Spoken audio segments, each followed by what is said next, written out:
The rain pounded against the windows of my father's hospital room as I signed the contract that would forever change my life. The terms were simple yet devastating. Marriage to Vincent Moretti, the most feared man in the city, in exchange for my father's medical bills and my family's safety. "You are just my wife on paper," Vincent stated coldly, his dark eyes revealing nothing as he straightened his immaculate suit. His voice carried that distinctive Italian accent, smooth yet edged with steel, like expensive whiskey laced with poison. The courthouse ceremony lasted exactly 12 minutes. No guests, no flowers, no rings exchanged. Just signatures on legal documents and a judge who couldn't quite meet my eyes, as if ashamed to be part of this transaction disguised as matrimony. That night, a sleek black car delivered me to the penthouse atop the Archer building, 60 floors above the city lights. The driver handed me a key card without a word, his eyes carefully avoiding mine, as if looking directly at me might incur his employer's wrath. The penthouse was a monument to wealth and power. All marble floors, floor-to-ceiling windows, and furniture that probably cost more than my entire education. Yet despite its vast space, the air felt thin, hard to breathe, as if the oxygen itself was a luxury I hadn't earned. I stood frozen in the foyer, suitcase at my feet, wondering which of the many doors led to my bedroom, surely not his. As if summoned by my thoughts, Vincent appeared at the end of the hallway, tie loosened, sleeves rolled up to reveal strong forearms marked with faint scars. "The east wing is yours," he said, gesturing to the right. "You'll find everything you need there. My quarters are in the west wing. You are not to enter without explicit permission." His gaze traveled over me once, clinically, as if assessing a painting he'd acquired but wasn't sure he liked. "The staff arrives at 6. Breakfast is at 7. I expect you to join me. Appearances must be maintained even in private." I found my voice at last, though it emerged smaller than I intended. "And how long do you expect this arrangement to last?" Vincent's expression didn't change, but something flickered in those obsidian eyes. Amusement, perhaps, or irritation, "Until it no longer serves its purpose," he replied, already turning away.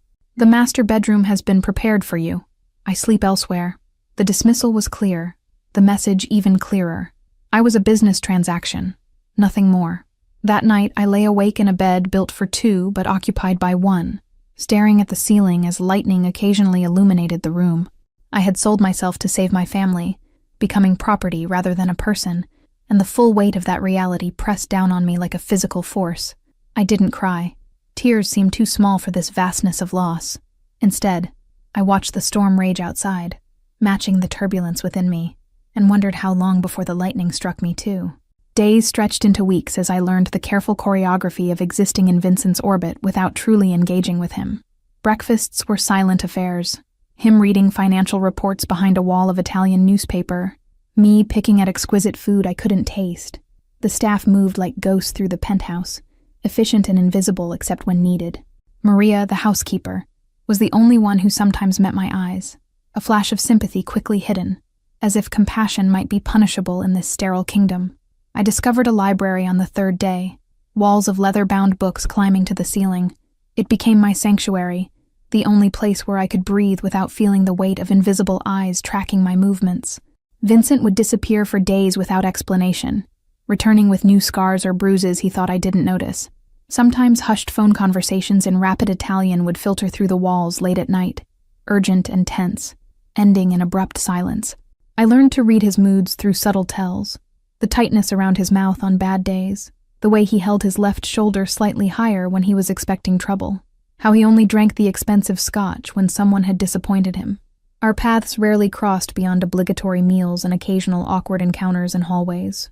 Yet somehow I always sensed his awareness of me, as if some part of his attention remained fixed on my location in his domain, like a predator casually tracking prey. Once I found a book of Italian poetry on my nightstand that I hadn't placed there. When I mentioned it at breakfast, Vincent merely sipped his espresso and replied, "Your Italian is poor. Practice would benefit you in this household." I began finding small artifacts of his life scattered throughout the penthouse. A cufflink under the sofa, handwritten notes in margins of books, a forgotten watch ticking quietly on a windowsill. Each item humanized him slightly, against my will. At night, I sometimes heard him pacing in the room below mine, restless footsteps mapping out whatever caged him more effectively than any prison. In those moments, I almost felt something like connection. Two people trapped by choices made for survival. The most surprising discovery came 1 month into our paper marriage.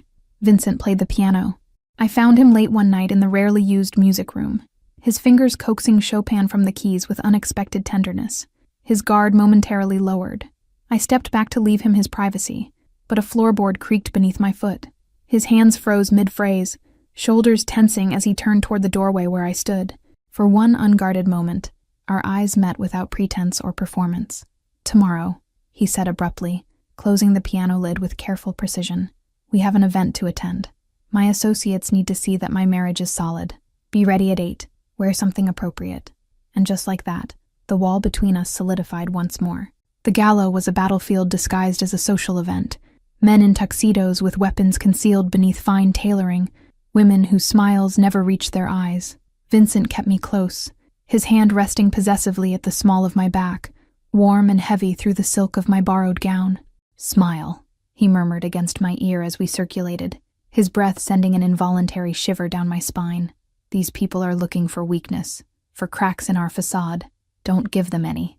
I played my part perfectly, the devoted wife, the elegant accessory, while silently counting exits and cataloging faces. Something in the air felt charged, dangerous, conversations halting when we approached only to resume in hushed whispers after we passed. The real shock came at midnight when Vincent guided me not back to the penthouse, but to a waiting helicopter on the hotel's rooftop. "Change of plans," he said, his expression tense as he handed me a headset. "We're leaving the city tonight." Wind whipped my hair as the helicopter lifted off, carrying us away from the glittering skyline into darkness. Vincent sat across from me, his face illuminated by the dim cabin lights, speaking rapidly into a satellite phone in Italian. The only word I caught was pericolo, danger.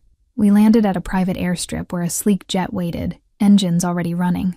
No explanations, no time for questions as Vincent ushered me up the steps, his body positioned between mine and the darkness beyond, his eyes constantly scanning our surroundings. "Where are we going?" I finally asked, once we were airborne, the city lights diminishing below us. Vincent's jaw was tight, a muscle ticking in his cheek, the first genuine display of emotion I'd seen from him. "Somewhere safe," he replied after a long pause, finally meeting my gaze. "Someone made a move against me tonight. Against us. The penthouse is compromised." The us lingered between us, unexpected and weighted with implications. I slept fitfully on the flight, waking to find Vincent watching me, something unreadable in his expression. When I met his eyes, he didn't look away as he usually did, instead holding my gaze with an intensity that made my heart stutter. Dawn broke as we descended toward an island, emerald green against sapphire water, a pristine paradise far from city streets. A white villa gleamed on the hillside, nestled among palms and flowering trees like something from a dream. "My private estate," Vincent explained as the car wound up the coastal road from the small airstrip. "No one knows about this place except my most trusted people, and now you." The implication of being included in such a select group wasn't lost on me. The villa was open and airy, all white stone and blue accents, with views of the ocean from every window. "1 week," Vincent said as a housekeeper showed me to my room. "We stay 1 week until my people handle the situation in the city. No phones, no outside contact, complete isolation." The last word hung between us, heavy with possibility. The first day passed in awkward navigation of shared space, bumping into each other in hallways, stilted conversation over meals prepared by the skeleton staff. Vincent seemed constantly distracted, checking the satellite phone that apparently was our only connection to the outside world. I discovered the infinity pool on the second day, and was floating on my back, eyes closed against the brilliant sunshine, when I sensed rather than heard Vincent's approach. Opening my eyes, I found him standing at the edge, watching me with an expression I couldn't decipher. "You never mentioned you could swim," he said, surprising me with this attempt at normal conversation. I sat up in the water, suddenly aware of how exposed I was in the swimsuit I'd found in the closet of my room. That night, a storm rolled in from the sea, violent and sudden as my feelings for this man who was my husband, in name only. Lightning illuminated the villa in harsh flashes, thunder rattling the windows as rain lashed against the glass in sheets. The power failed just after dinner, plunging us into darkness broken only by candlelight and lightning. Vincent appeared with additional candles, setting them around the living room where I had been reading, his movements graceful and precise, even in the uncertain light. "The backup generator should engage soon," he said, settling into the chair opposite mine. Without the buffer of staff or business calls, the silence between us felt different, not cold but charged, like the air before lightning strikes. "Why did you marry me?" The question escaped before I could stop it, hanging in the candlelit space between us. "You could have simply paid my father's debts. Why insist on marriage?" Vincent's face remained impassive, but his fingers tightened slightly around the glass of whiskey he held. "Your father owed money to dangerous people even I hesitate to cross. Marriage gave you my name, my protection. It made you untouchable." The storm knocked a branch against the terrace doors with a crash, making me jump. Without thinking, I reached out, my hand finding Vincent's arm in the darkness, the first time I had touched him voluntarily since our courthouse ceremony. He went still beneath my fingers, his skin warm through the fine cotton of his shirt. When he looked at me, something had changed in his eyes, the careful distance cracking to reveal something molten underneath. "I should check the generator," he said, his voice rougher than usual as he rose abruptly, breaking the contact between us. But he paused at the doorway, looking back at me illuminated by candlelight. "You should know.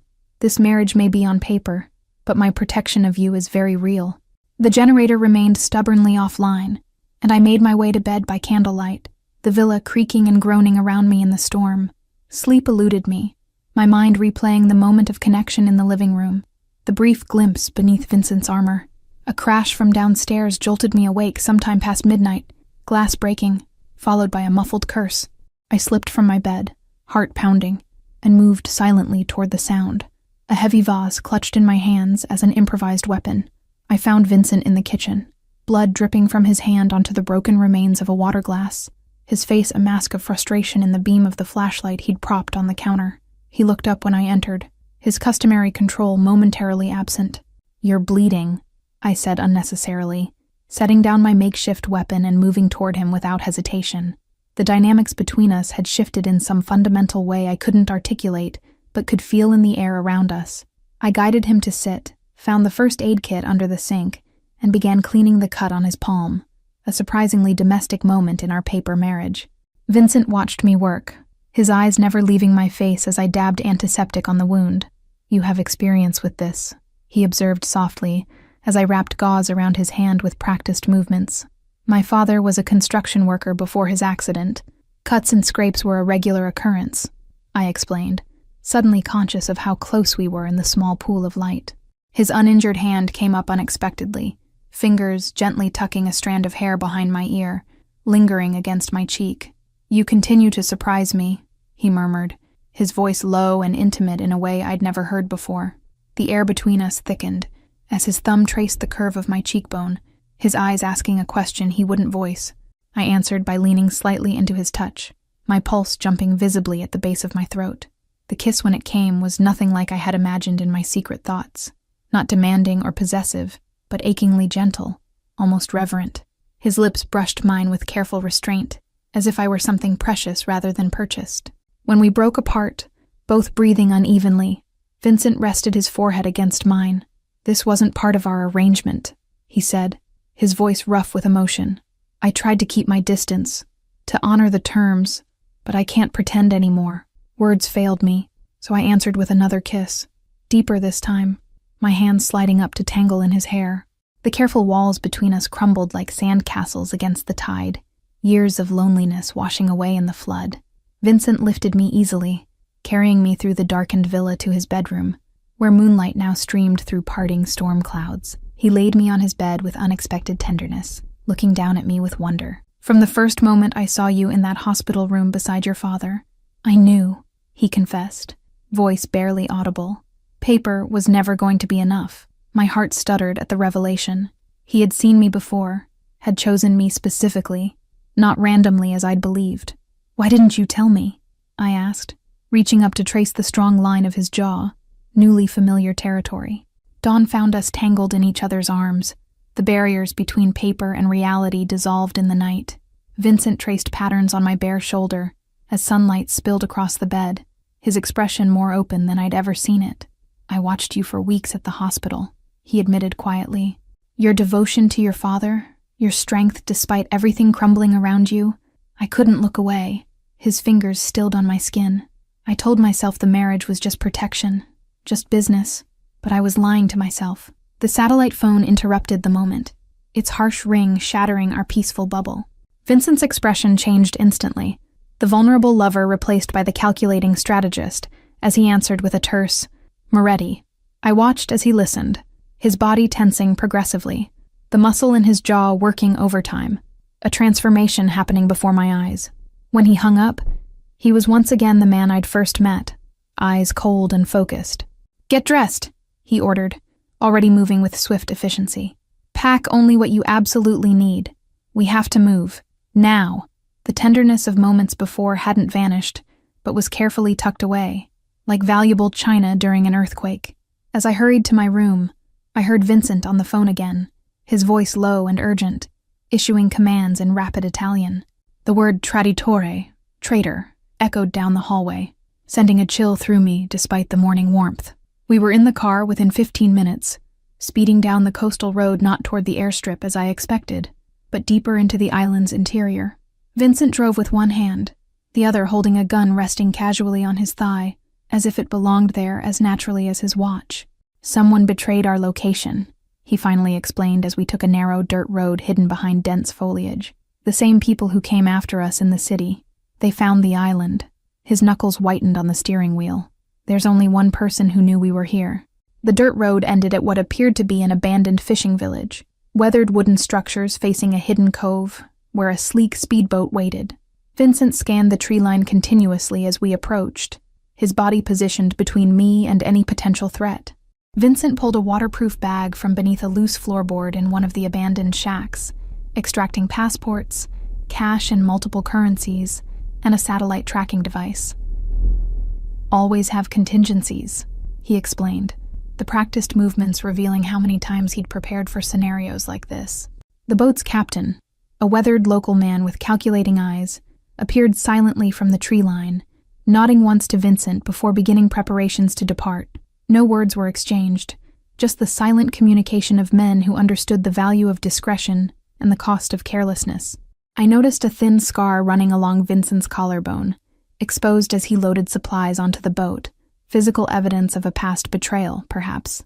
"This isn't the first time someone's tried to eliminate you," I observed quietly, the reality of his dangerous existence suddenly concrete rather than abstract. "The helicopter is coming," he said, checking his watch. "But they're 20 minutes out, and our unwanted guests will be here sooner."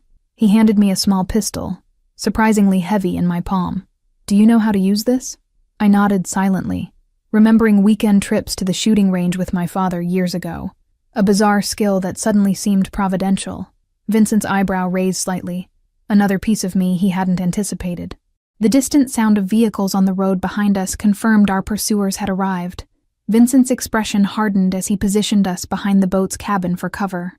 "Stay low, stay behind me, and if anything happens to me, take the boat and head east. There's another island 10 miles out with people who will help you." The first shots came as a distant helicopter appeared on the horizon, too far to help us yet. Bullets splintered wood around us as Vincent returned fire with cold precision, his face a mask of lethal concentration. I crouched behind him, the gun steady in my hands despite the fear coursing through my veins. When a figure appeared at our flank, I didn't hesitate. The kickback jarred my wrists as I fired, the man dropping with a shocked expression. Vincent glanced at me with newfound respect before turning back to the firefight. "The helicopter's almost here. We need to hold them off 3 more minutes."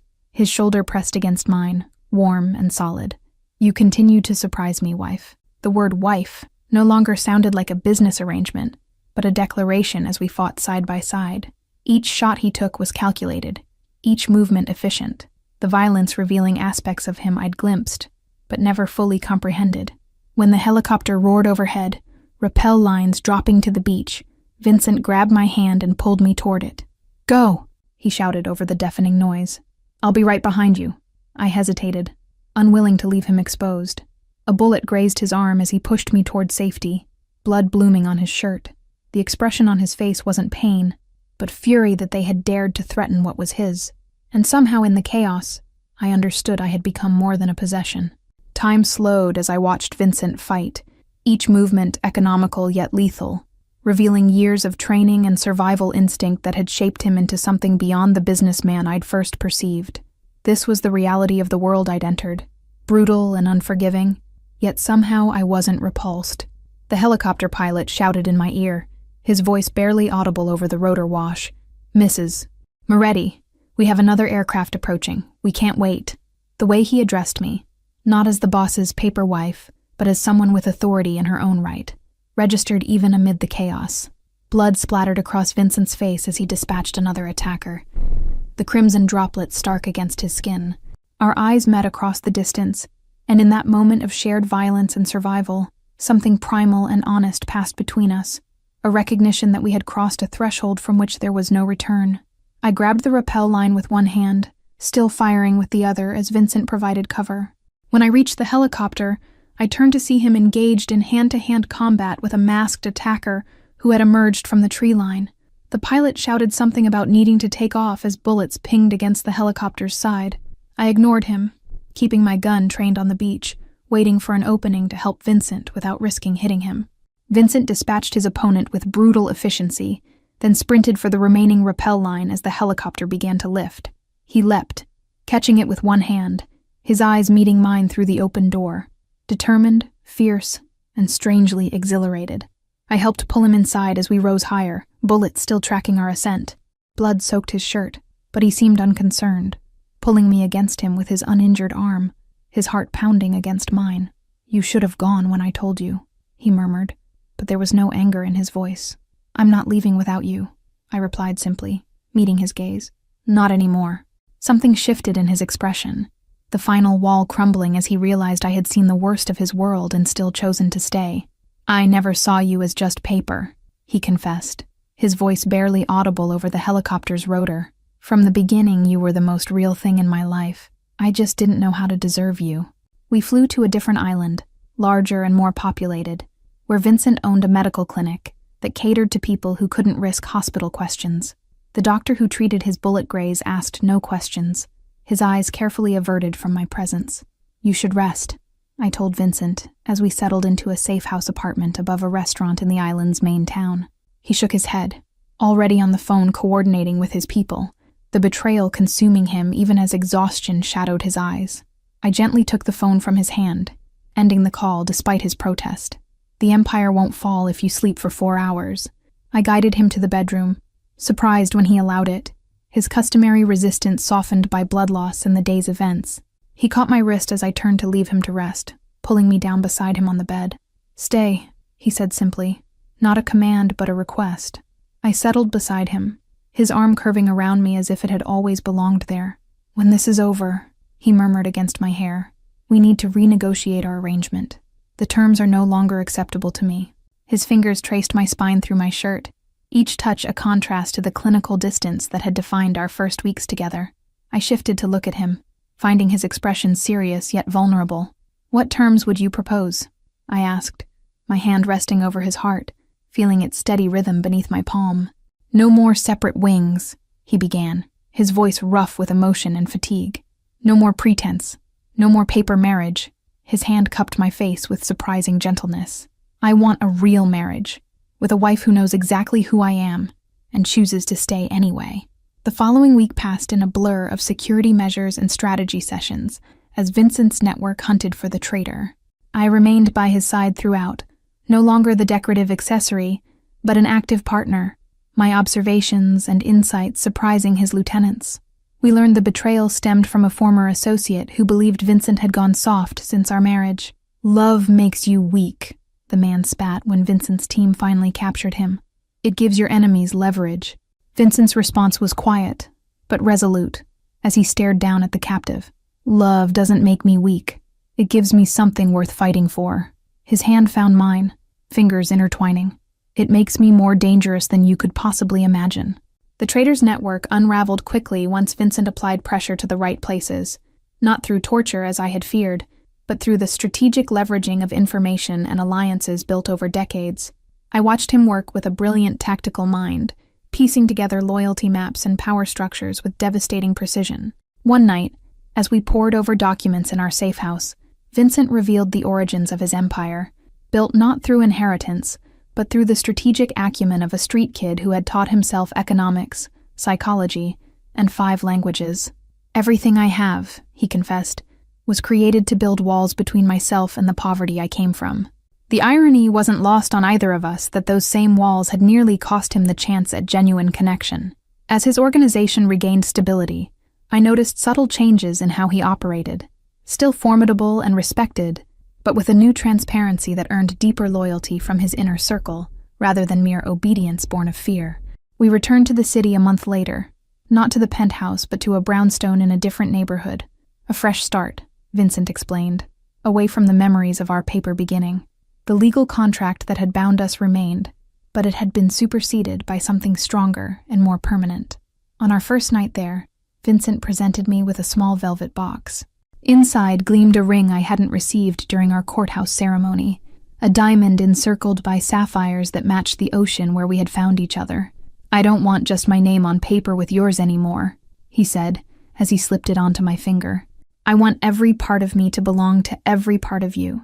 No more walls, no more distance, no more pretending this isn't exactly where we both belong." Thank you all for following this story. If you're enjoying it, please write in the comments where you're watching from. And don't forget to like, subscribe, and share this video, because your support is what allows me to continue creating these stories for you.